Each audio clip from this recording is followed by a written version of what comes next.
G'day everyone, Mitch Williams here for HFNL Media. Round 17 is in the books and it certainly played a role in how the final ladder will end up. We'll take a look at all of that in this report.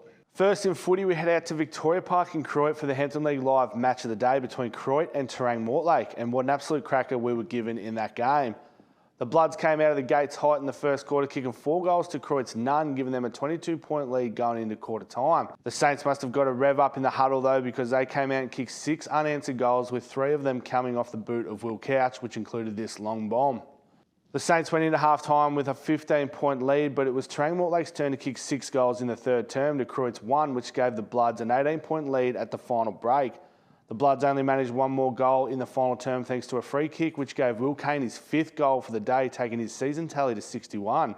The Bloods managed to keep the Saints to just 2 goals, giving them an 8-point win to make it a battle for a top 3 spot and that second chance come finals time. The umpires would have had a tough gig deciding who got the 3 votes on the day, with Joe Arundel and Gus Burke certainly playing worthy games for the votes. But all in all, both sides played a complete game, which had a lot of finals feeling about it.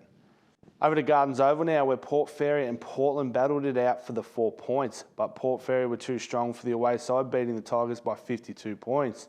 Jason Rowan had a day out for the home side, kicking 6 of their 18 goals to help the Seagulls get the win, taking his season tally to 60. Portland's Tom Sharp kicked 3 for the away side. Both teams can't make the finals.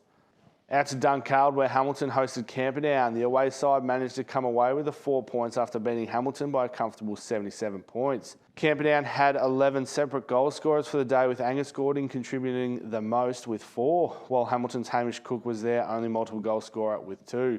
Both sides are out of finals contention now and will play their final games this weekend.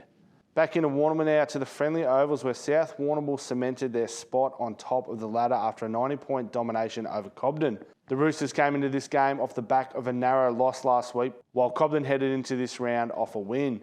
South Warrnambool's Shannon Becks kicked 6 for the home side, helping them get up. There wasn't much in the way of goals for the Bombers, with Paul Pekin and Michael Coronius kicking 1 each for the away side. Cobden have 5th spot locked in and will play in this year's final series, and South Warrnambool will have the first week off come finals time due to finishing on top of the ladder. And to the final game of the round, we saw Warrnambool host North Warrnambool at the Reid Oval. This game was the Kokoda Memorial Day match, which saw the Eagles come away 19-point winners. Jackson Grundy was awarded the Kokoda Memorial Day medal for best on ground on the day, thanks to his impressive performance that included 2 goals. This win sits the Eagles in 2nd position, but will battle it out with Croydon this weekend for that 2nd spot. To the juniors now, and in the under-14, South Warrnambool defeated Warrnambool by 18 points to book themselves into the grand final against North Warrnambool on Sunday at the Reid Oval. And in the under-16s, the Cobden Bombers won in a thriller by 1 point against South Warrnambool, with an impressive 6 goals to nothing final term to advance to the grand final on Sunday against Croydon.